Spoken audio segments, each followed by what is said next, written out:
Adjourn. I call the member for Solomon. Yeah. 2 years on and the carbon tax is a major breach of faith when we were promised we would never have to pay. We all remember 5 days before the last election when Prime Minister Julia Gillard said there will be no carbon tax under a government I lead. Well, we all know that now, 2012, we have a carbon tax, a tax that is hurting all Australians. It's no scare campaign, it's the absolute fact. All Australians and indeed Territorians are experiencing higher electricity prices, higher freight costs, higher refrigerant costs. All these costs are being passed on to the consumers or being absorbed by the business operators themselves. Businesses have told me they have to increase because of their increased operating costs, which the Prime Minister said that they should just pass on to the consumers. Well, my local business operators tell me that they can't pass on all the costs to the consumers. These small business operators aren't the big polluters. The Darwin City Council is not a big polluter, but it's had to increase its rates as a direct result of the carbon tax. More costs passed on to the constituents. This is on top of the increased electricity prices, which were also passed on because of the carbon tax. Now, those on the other side say that this is a scare campaign. Well, quite frankly, that's insulting to the people of Darwin and Palmerston who are bearing the costs of this carbon tax. And as I've said, Madam Deputy Speaker, the carbon tax is affecting all Territorians, especially small business operators, the backbone of the Territory. It's also affecting community groups. The tourism sector, the mining sector and the pastoral industries all are starting to feel the pain of this toxic carbon tax. No big polluters here in this list.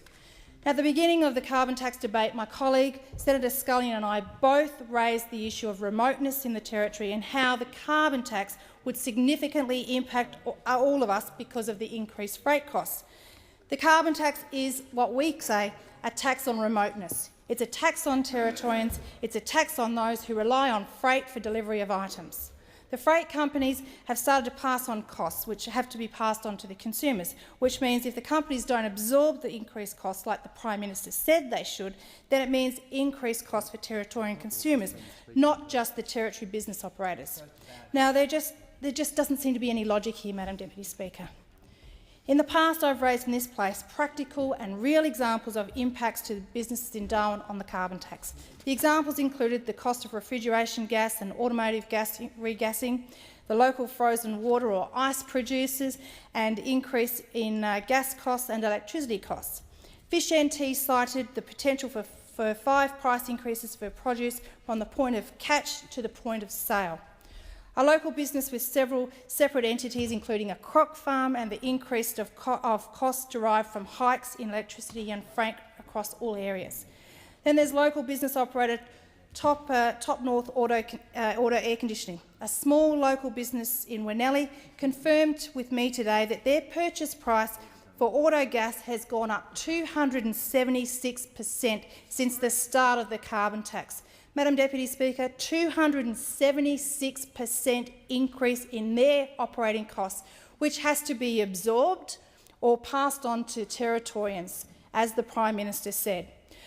What does this mean for Territorians? Well, it means the cost of regassing your car in the Territory has just gone through the roof as a result of the carbon tax. Everyone knows that you can't drive around Darwin and Palmerston in a non-air-conditioned car. Well, you can, but it would be very, very uncomfortable. So there's more increased costs. Now, failed Labor government policies have also made it very expensive to live in Darwin, and the carbon tax is making it worse. But Territorians decided a few weeks ago that they didn't trust Labor, and so they voted them out.